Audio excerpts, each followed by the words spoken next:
was about to start working on this piece of shit, but I figured let me make a video on it. This for those that don't know, this has been sitting here for 2 years now. It was a lot more cluttered, but I've been cleaning it up some. At Hogwaller Turkey Bog 2018, went through the gator hole. Everything was working great. Went through there and then it just stopped. No codes, or actually it had codes, never mind. It just stopped. The key would turn, ignition, but the lights would come on the dash. But a couple codes, I don't remember them off the top of my head. But ultimately, everybody I talked to that had the same issue said that they just went ahead and replaced the wiring harness. So earlier this year I bought the wiring harness. Now I'm back in Texas and can start working on that. So I figured, why not make a video about it? Been sitting here for 2 years now, abandoned. There's the new wiring harness. That looks like it's gonna be a job and a half. Everybody I know that has done it did it on a just a regular cab Ranger, not a crew. Then I brought some Florida sand and pine straw back to Texas with me.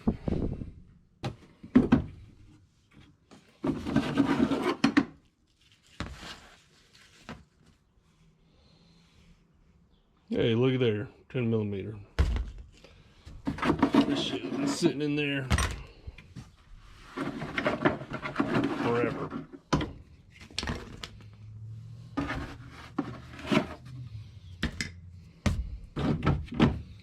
I pretty much put it back. I got towed back to camp, put it on the trailer, and then pretty much towed it back to Texas. If y'all saw my last video, y'all saw I didn't have a driveway or a garage or anything like that. This is kind of a big job, so I just towed it back and I bought my Sportsman. And that's what I've had in Florida for the past couple of years, 2 years. Spare window.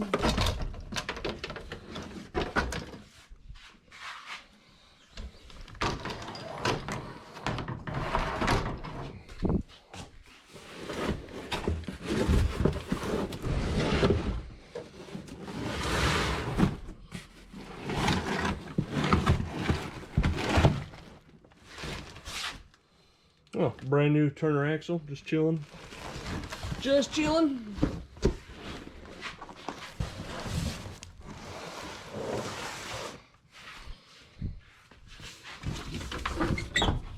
Ugh, what a mess. What a mess.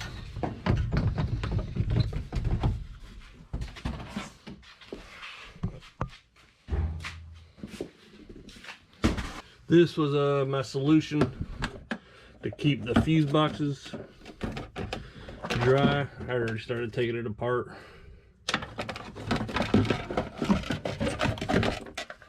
And it worked pretty good for a little bit.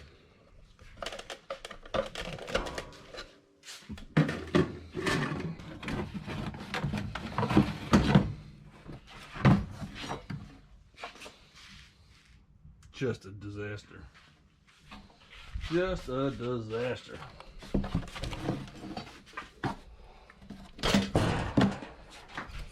Probably have to drain all my fuel out. My fuel's old.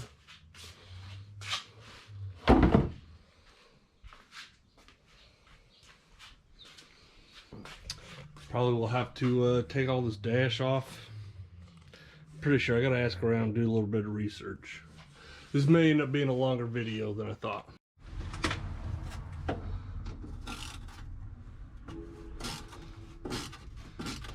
I wish I did a better job of cleaning this before I parked it. It was a bitch to get in here into my garage. And it's not easy to wheel around.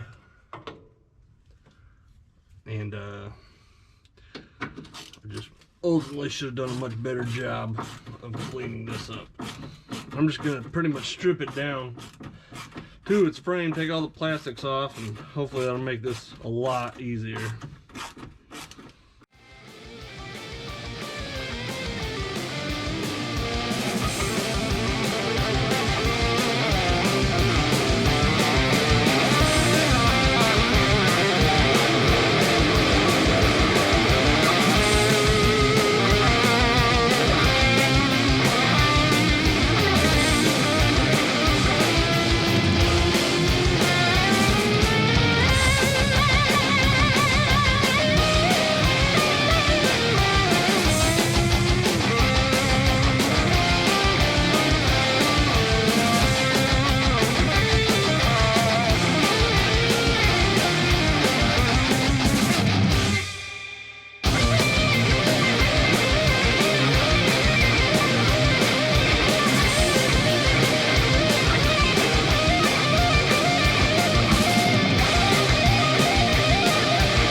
Well, that was fun.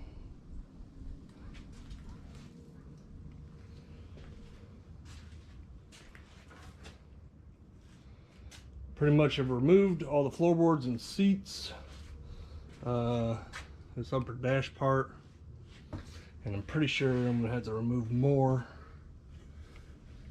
to get back in there. Probably did not have to remove the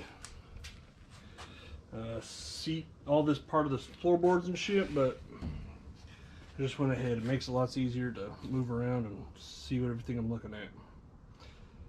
Really wish I cleaned this thing up, or I could have cleaned it up.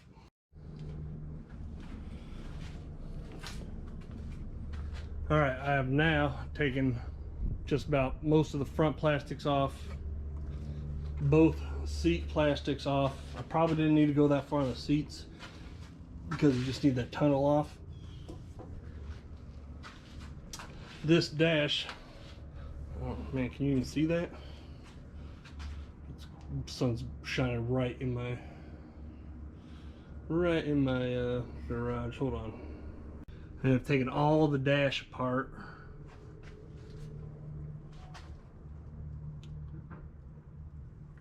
Gonna have to end up, I think, taking brake and gas pedal apart, power steering apart, because I gotta get this panel off. It wouldn't be terrible, but Polaris put all these son of a bitch Christmas trees in there that you just can't, like that one's not hard to get to now that I've pulled everything off. But they're all over the place holding this thing in. Like, it's so tight, I can't even pull that fucking thing out of there. This is a nightmare so far.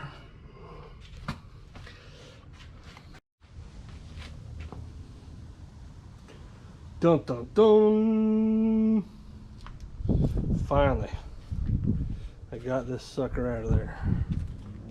That was a pain in the balls. It's not even that it's so much just unplugging stuff. I mean, that is kind of a pain in the balls.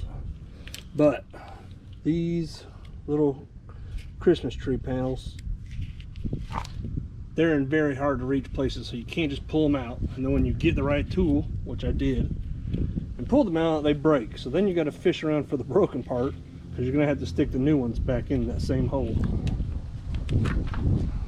What a pain in the balls.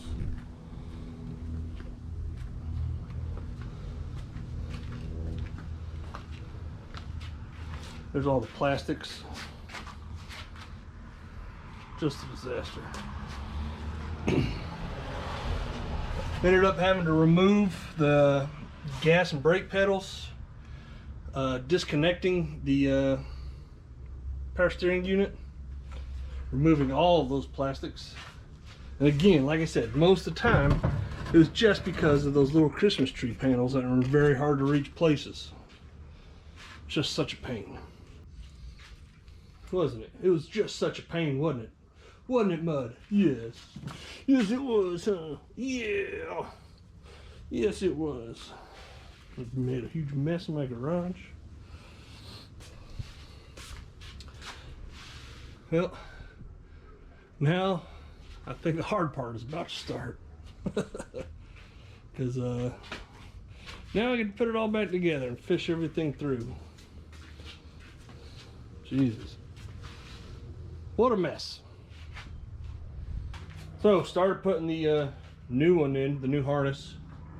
And this job sucks. I don't want to stray anybody away from that. This job definitely sucks. However, the new one, it's just tedious more than anything else. Just tedious. The new one, I was talking about those Christmas trees earlier. The new one comes with these already in place and in the location they need to be. That kind of makes everything a lot easier to find out where it goes and all that stuff. So I've got the engine done, I'm pretty sure. Now I'm starting to move forward with this rat's nest.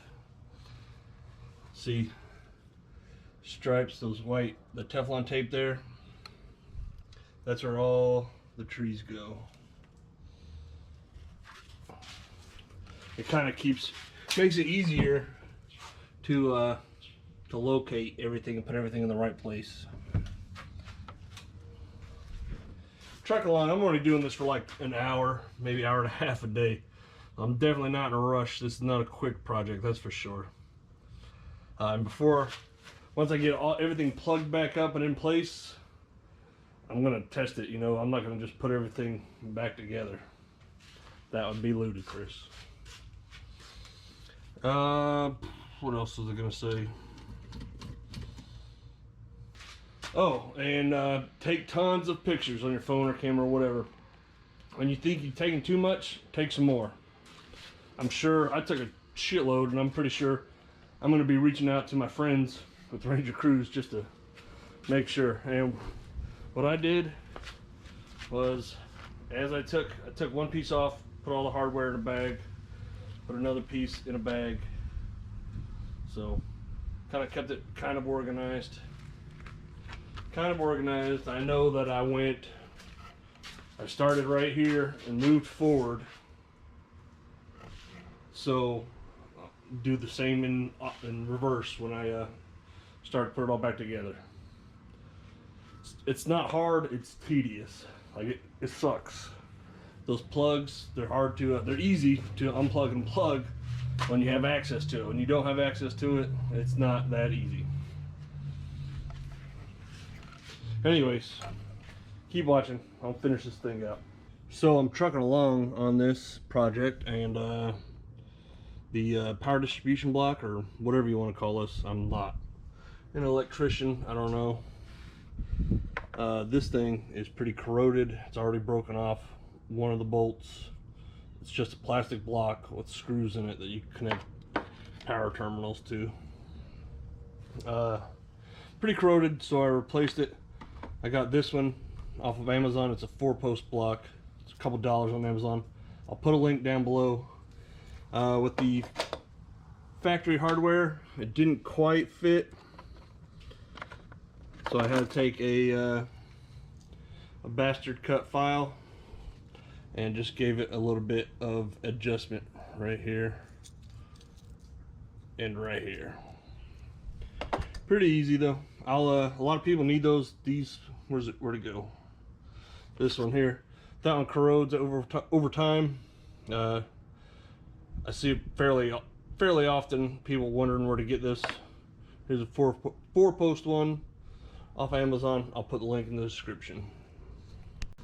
All right, here's a moment of truth. I got it all loosely. I got all the connections done. I just don't have everything back together. This thing has been sitting for 2 years. Let's see if it'll at least crank and if I have any codes or not.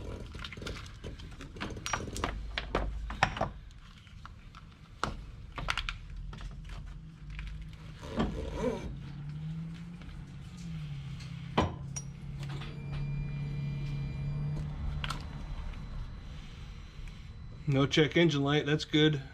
Oh!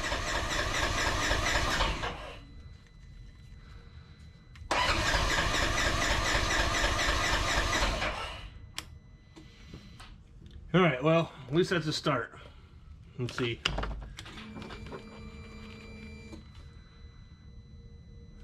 No check engine light.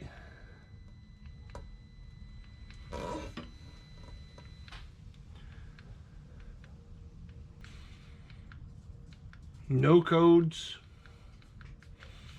Probably just got bad gas. Oh. Or maybe a bad fuel pump.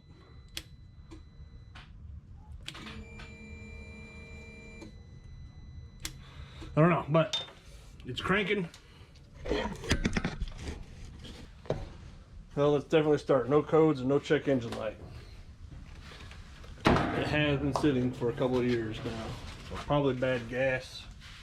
Or fuel pump took a shit or something, I don't know. I'll get there. I think I know what it is. This goes to where the spark plugs plug in.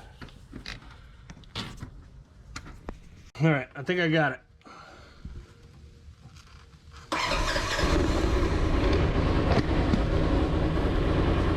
It ain't happy. I gotta change that gas out, but my Ranger is running now.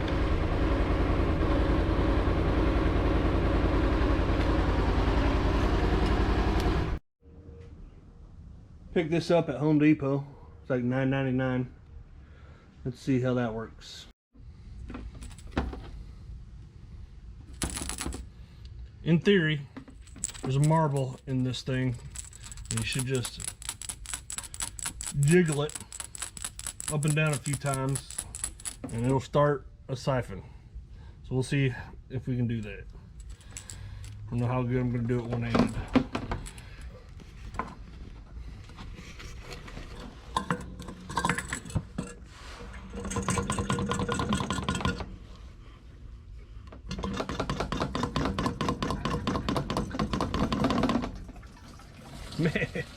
Man, that fucking works good.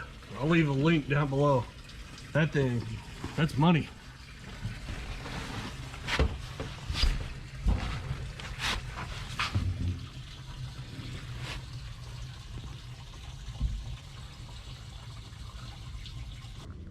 So I'm getting all this back together, and you can see here, I started working on the dash and all that shit.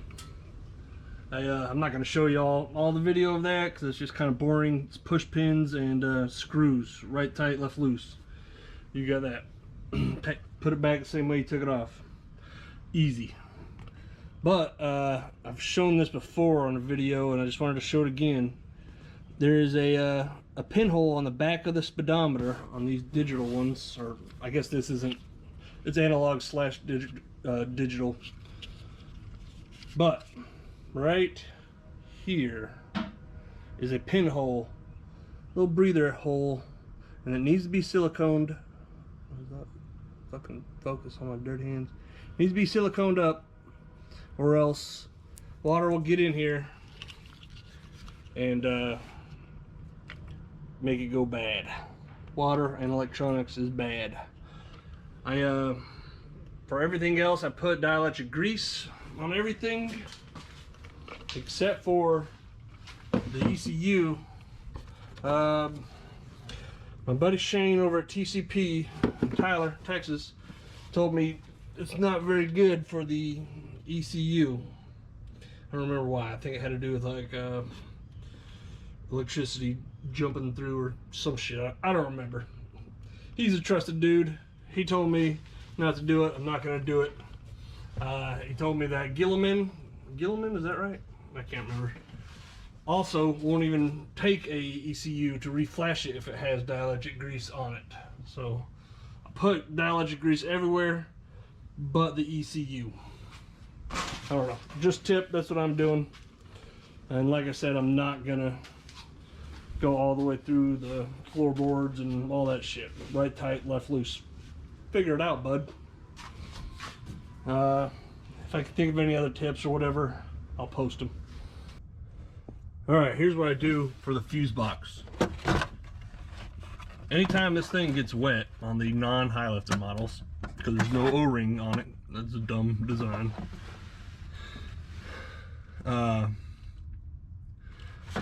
See, I don't know if that's enough light even. Anytime those get wet, the fuse box, dumb design, I get a check engine light and it goes into limp mode, and then we gotta wait for it to dry out. Stupid design, but it happens on most non-high lifter models. So what I did was I took one of these dry boxes from Walmart and I drilled a hole, split it up the side right here, and ran the cord through there, or the wire bundle. Then I'll seal up everything else. Here's how I did it on my old one.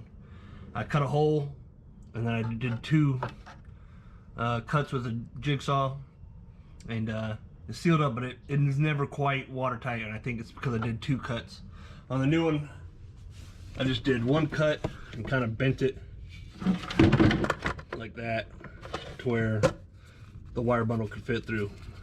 Really, if I were to do this again, I would cut just a little bit higher, maybe a hole higher right there, because it doesn't really want to sit that low down in there once I close it all up. But the 1 cut was definitely a better idea. I think it'll seal up a lot better.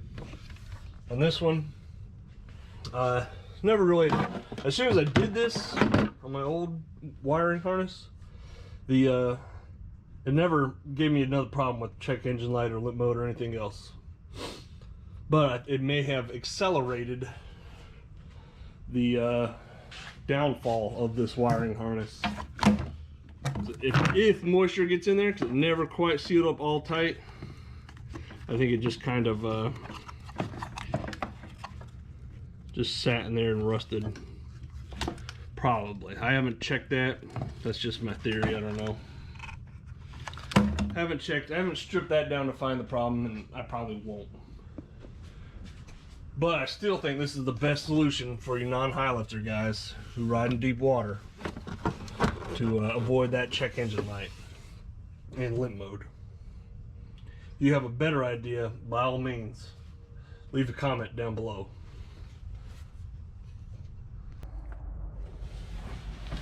Alright, and here's the finished product with my fuse box. All the sealant is dry. Seals pretty good. It's never going to be 100% just because water will seep in through those wires and the wire loom right there. Not through the wires, but through the wire loom. Kind of cut it out a little bit, drilled some drain holes, and it fits in there.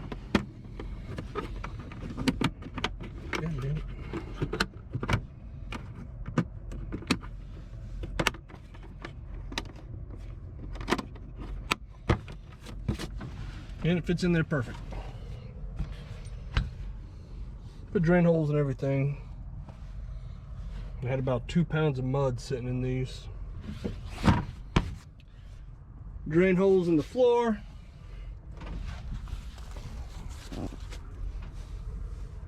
Dirty. I was just making some trails out in the woods by my house.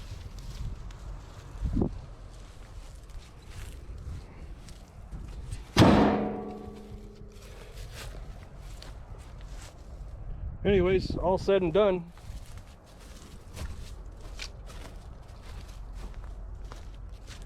back up and running.